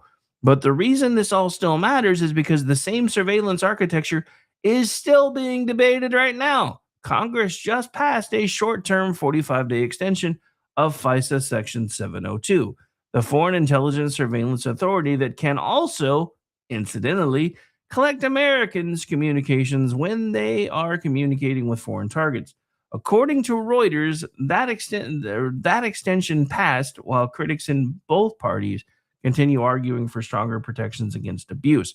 Hell with that, get rid of it. And this is one of the things that I have openly disagreed with Donald Trump about, because the thing that ticks me off is I like it when he's consistent. And on a lot of things, he's been consistent. He's been saying the same thing about Iran for as long as he's been in the public spotlight. They cannot be allowed to have a nuclear weapon. It cannot happen because they will use it. And they've told us as much. The same people that want us dead and openly have said they want us dead have been saying chants in Arabic or whatever language they use there. I don't remember. I think it's Arabic. Things like first the Saturday people, then the Sunday people. That was a very popular Islamic chant all the way back in the 50s and 60s. But here's the thing. And this is exactly why people do not just trust the process anymore. Because Donald Trump, when he was in office the first time, after railing against FISA, said, maybe it's not so bad after all. Then, even after seeing how it was used to nearly destroy his life, his family's life, their livelihoods, and railing against it again for the 4 years he was not in office, now that he's got control of the pen again, said, maybe this FISA thing isn't so bad after all. I want consistency. And as a sitting president who watched people come for you over and over and over again, you were the one who in 2015, this was your campaign. They want to come after you. They're coming after me because I'm in the way. And then you get to be the guy who decides what happens with things like FISA and the Patriot Act and all of these things that came up out of fear, where people were like, oh my God, it's so terrible. Maybe we need to give up a little bit of our civil liberties and a little bit and add in some more security just so we can be safe. And then we start seeing our government abuse it. Freedom is painful. Freedom is dangerous. Freedom means that you often are working without a net. But it's also really the only way to ever get anywhere in life. Because as long as you're playing it safe, as long as you're working within the guardrails, especially with the way things are now, because that didn't used to be as big of a deal, because companies used to pay well before there was really such a thing as minimum wage. They offered really good benefits because before there was such a thing as mandatory health insurance, because mandatory things always make things better. You just look at what's happened to car insurance as it became compulsory. They violate state and federal law every single day because they're not supposed to be able to check your credit score because it's compulsory, but they do it anyway. And then they don't refuse to insure you for the most part. They just jack your ish up if you have a bad credit score and then say, well, what you going to do? Because you got to have it anyway. And I know I'm all over the place with this, but that's how much this stuff pisses me off, because I just want consistency. And now again, Donald Trump is president is like, yeah, that FISA stuff that I said was terrible. Yeah, maybe not so much, as long as I get to be the one to use it. My litmus test has always been this: just because you like how something works when your side is getting to use it, you should be very careful and think about what happens when the other side gets a turn, especially if you dislike the other side as much as I dislike the other side, because I do, because they're disingenuous. The problem is, with this FISA argument, Donald Trump is being rather disingenuous too. But again, this is why people don't trust the process anymore. When the FBI, the entire intelligence apparatus, or any law enforcement agency asks for extraordinary power, the answer cannot be, trust us, bro, we're the professionals. Because remember, with extraordinary power comes great responsibility. And I know I just paraphrased Uncle Ben from Spider-Man, but what the hell? Trust us, because remember, we're the professionals. Because voters remember what happened the last time the professionals told them everything was fine. And if the voters have forgotten, Pepperidge Farm sure the hell remembers. They remember Russia collusion. They remember the FISA fights. They remember the warrants. They remember the corrections, the retractions, the hearings, the inspector general reports, and all the people who insisted there was nothing to see until suddenly there was a lot to see. And that does not mean America can't have intelligence tools. Although America and intelligence is often a contradiction in terms when it comes to those kind of groups. Of course, we need intelligence tools that aren't contradictions in terms. There are foreign threats, terror threats, cartel threats, cyber threats, and all kinds of people who would love to do real harm to this country. While we're on the subject, this came up yesterday, and I got to admit, because I was only like 7 at the time when I found something out. Did anybody else not know that in 1980, China owned like 2,000 acres of American farmland in 1980? I don't even want to talk about the number that they own today, but why in the hell, in the middle of the war on communism, did we sell 2,000 acres of farmland to China? Looking at you, Jimmy Carter. Because remember, Reagan didn't get sworn in until 81. Just pointing that out. But again, these are all things that can do real harm to this country, including the fact that we seem to be making backdoor deals with China. Does anybody remember that Bernie Sanders was just, holding an AI conference with Chinese officials? Isn't there a law against that? Pretty sure there's a law against that. Isn't it? What is that? The Hatch Act or Logan Act? I know it's one of them. It's one that never gets used, but it's one the other side likes to throw around a lot. And I'm thinking this might actually qualify. But anyway. But as we're finding out, especially with folks like Bernie Sanders and a lot of other folks, but power without accountability is not national security. It is an invitation to abuse. That's the line. That's the point of no return.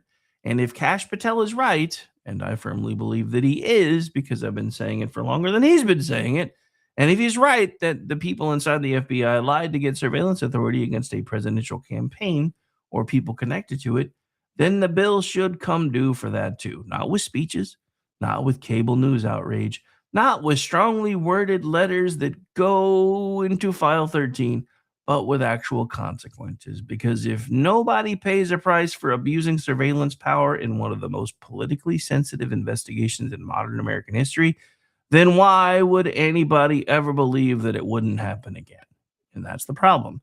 You cannot tell Americans, don't worry, this power will never be abused, well, they're still watching the last abuse get explained away as a paperwork issue.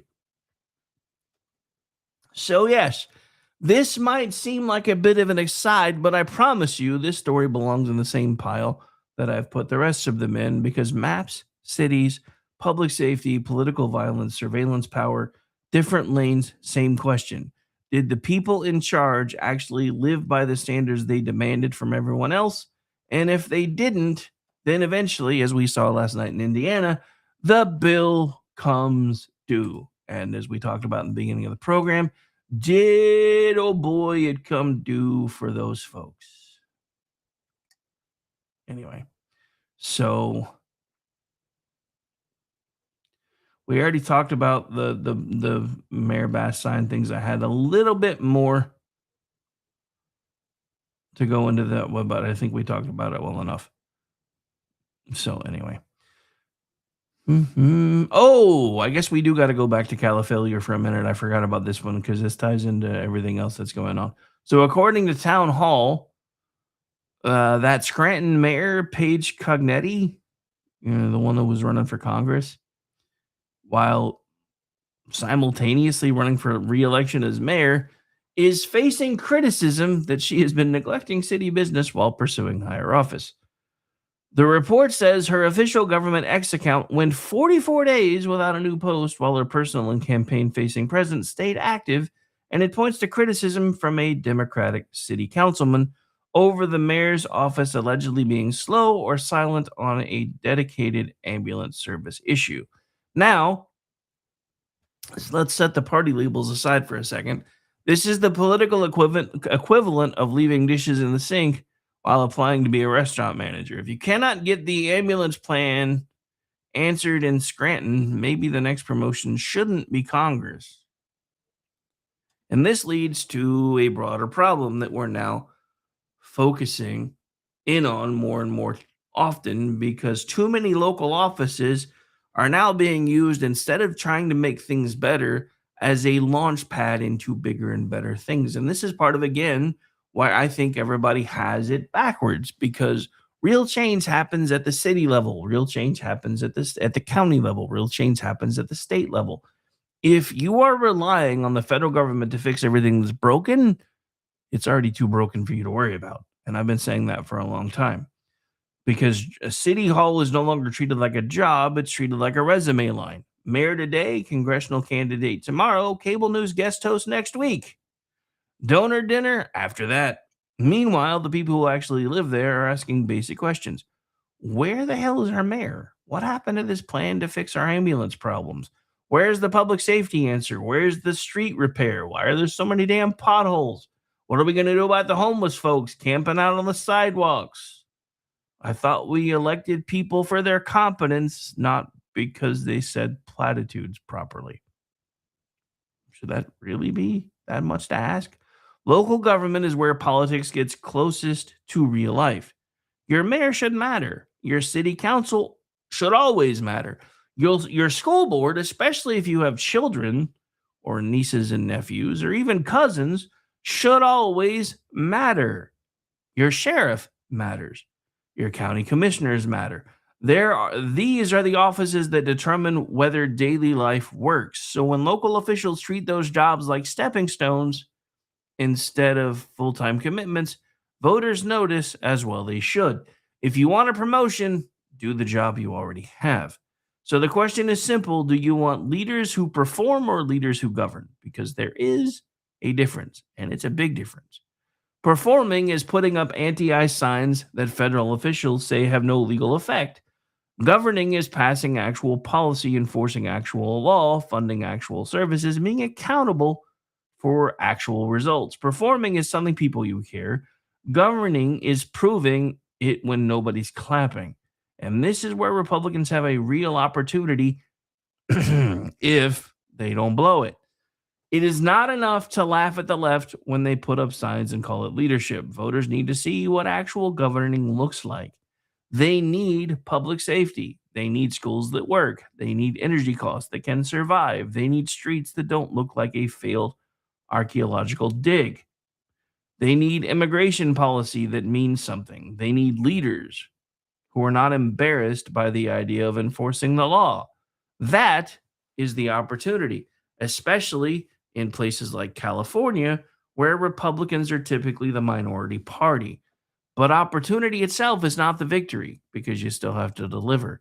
If red states are going to be the contrast and red cities inside blue states are going to be the contrast, then be the contrast in results, not just your attitude. Do not just say the left is failing. Show people a way to move forward that not only highlights how they failed, but how you are going to succeed. Because voters are tired of being told who the villains are. They want to know who can fix the problems. And that question gets even more serious when we move from city services and campaign stunts to political violence. Let's talk about this, the Cole Allen indictment. The Justice Department announced that a federal grand jury indicted Cole Thomas Allen on charges including attempting to assassinate President Donald Trump, assaulting a federal officer with a deadly weapon, transporting firearms and ammunition across state lines with intent to commit a felony, and discharging a firearm during a crime of violence. AP reports that Allen is also accused of firing a shotgun at a Secret Service officer during the April 25th incident that was covered live by Digital Beacon US News, myself, and Gene Baradelli, that in connection with the White House Correspondents Center at the Washington Hilton, and that the officer was protected by his body armor. Those are serious charges. And yet, even though those are very serious charges, you have the milquetoast black-robed idiot who's apologizing to this moron for having him on suicide watch. I'm so sorry that things for you are not the way that they should be. Goose fraba. Now, just to put the proper tilt on all of this, everybody needs to remember an indictment is not a conviction. However, it's kind of hard to say you didn't do it when there's video of you doing it. Although we saw how well that worked out for Luigi Mangione. He is accused. He is entitled to due process. The government still has to prove its case. Although, does it really when there's video anyway? I'm just saying. I guess it may look like me, but that's not me. Which I know we're almost out of time, but this brings up again one of my favorite arrest stories ever. And the funny thing is, it actually happened to me twice. Second time was when I was working private security. So I'm dealing with this guy who was fighting with everybody else. He was being detained so we could issue a trespass summons. So of course because of course, as a private citizen doing private security, if I want somebody trespassed, I have to be the one to sign the ticket because the actual law enforcement folks didn't actually see the trespass. But of course, I'm able to follow a lot of the same procedures that I always did, which is pat them down. And I find a bunch of contraband in dude's pockets. This only happened to me twice in my career, but I swear, if it wasn't for the fact that I was on adrenaline, I probably would have just busted up laughing both times. 2 times in my career, once on the public side, once on the private side. Someone actually said to me when I found something that was in their pockets that wasn't supposed to be there, "These aren't my pants." Just saying. So, yeah, they have to prove their case, but again, he's on tape. So that's not my face. I don't know that's not me. That's not my face. But this is where people start to notice the double standard. Before this indictment, there was already controversy over a judge reportedly apologizing, and we touched on this a second ago, to Allen over conditions at the D.C. jail. His lawyers had raised concerns about suicide watch conditions, access to counsel, and religious materials. Jail conditions matter, constitutional rights matter, access to counsel matters, but people are allowed to notice the tone. They are allowed to notice when institutions seem to find a very soft voice for certain defendants and a very hard voice for others, like the grandmas arrested for trespassing in January 6th, 2021. They are allowed to notice when the accused gets tenderness before the target gets any form of gravity. Due process does matter, but if your first public instinct is tenderness toward the accused and silence towards the target, people especially those who don't suffer from TDS, type 1 or type 2, are going to notice. And that is where this story ties back to everything else today. People do not trust the system when they keep watching the rule book change, depending on who's holding it. Maps are sacred until Democrats want a better one. Federal law matters until a blue city mayor posts signs against it. Political violence is terrifying until the target is somebody the correct people hate. Coalitions are permanent until voters start walking away. Republican incumbents are safe until the base decides they're done rewarding surrender. Different stories, same exact smell. The rules are sacred when they restrain the other side, flexible when they help your side, and suddenly very tender when the wrong person gets accused. That's why trust is collapsing. And I'm going to go back to this part right here. The rules are sacred when they restrain the other side and flexible when they help your side. And that's the part that irritates the piss out of me with Donald Trump and FISAT. I know I keep coming back to that today, but I swear to God, with the way he watched that being abused, the fact that, it's cool now, I like it. This isn't because Americans woke up one day and decided to be cynical. I used to be a very positive person. It is because they have watched too many institutions ask for trust while behaving in ways that look like they rode with Frank and Jesse James. They have watched media choose framing based on politics. They have watched courts become political weather systems. They have watched cities ignore basic problems while chasing national applause. They have watched politicians campaign on strength and then govern like something that starts with a P. Anyway, they have watched entire communities treated like voting blocks instead of people. And now the bill is coming due. So that's where we are today. A lot of politicians talk the talk, but now the bill is coming due. It is coming due for Democrats who say democracy matters, but seem very flexible when maps are on the table. It is coming due for Republicans who say the stakes are high, but get nervous when it's time to fight. It is coming due for city leaders who would rather make a statement than solve a problem. It is coming due for politicians who treat local office like a waiting room and a stepping stone for their next campaign. It is coming due for parties that assumed voters would stay put for forever. And it's coming due for institutions that want trust while applying seriousness rather unevenly. People are tired of hearing how important everything is. They want leaders who act like it's important. That shouldn't be too much to ask. If democracy matters, if our republic is important, then follow the process. If public safety matters, protect the public, especially in public spaces. If local government matters, do the job you already have. If immigration law matters, then enforce it. If voters matter, stop treating them like they're your belongings.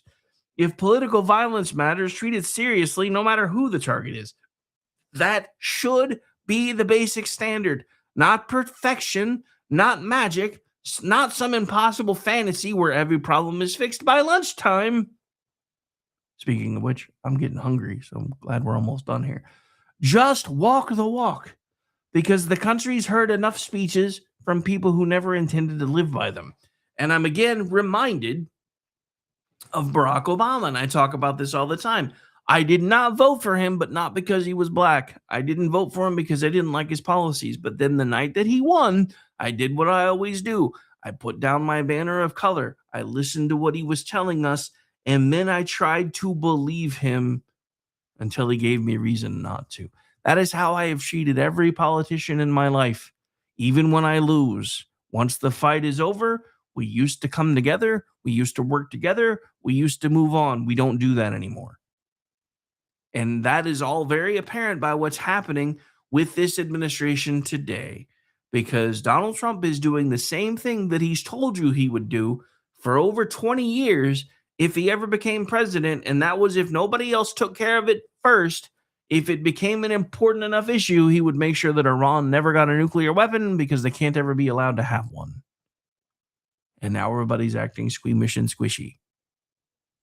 Because again, the same people who are hemming and hawing about $4 and $5 gallon per gas now were fine when Barack Obama said that Americans need to get used to $6, $7 per gallon, or maybe even get used to what Europe pays, which is €4 per liter, which is a lot more than $4 per gallon in both senses of the word.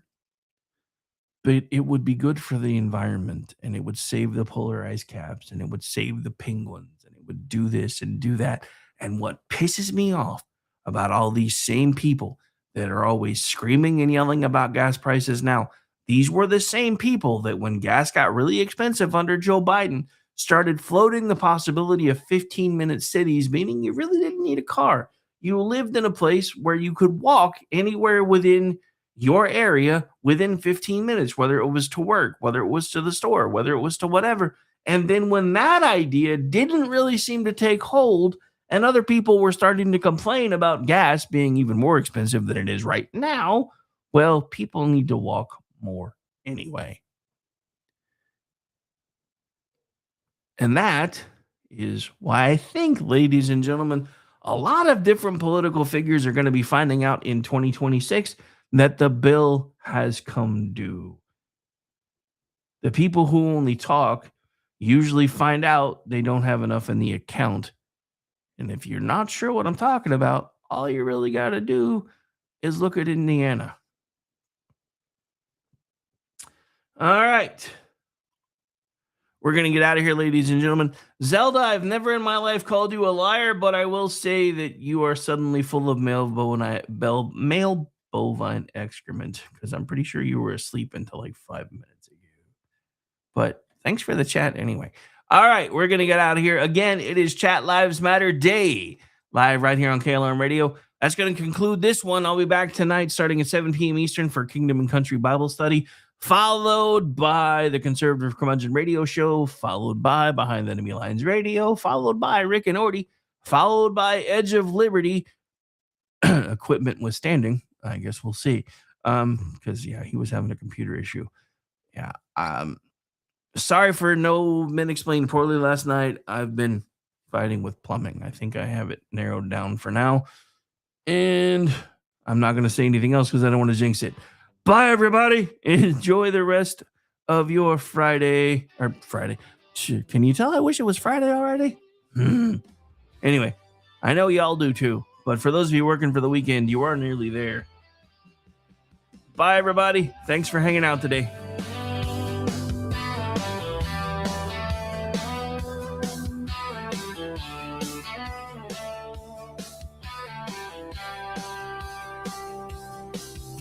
From red dirt roads to the Capitol steps, Rick's calling truth, no time for regrets. Fire in his voice, facts in his hand, talking sense to the heart of this land. It's the Rick Robinson Show, where the truth rides high. No spin, no script, just an eagle in the sky. Say goodnight.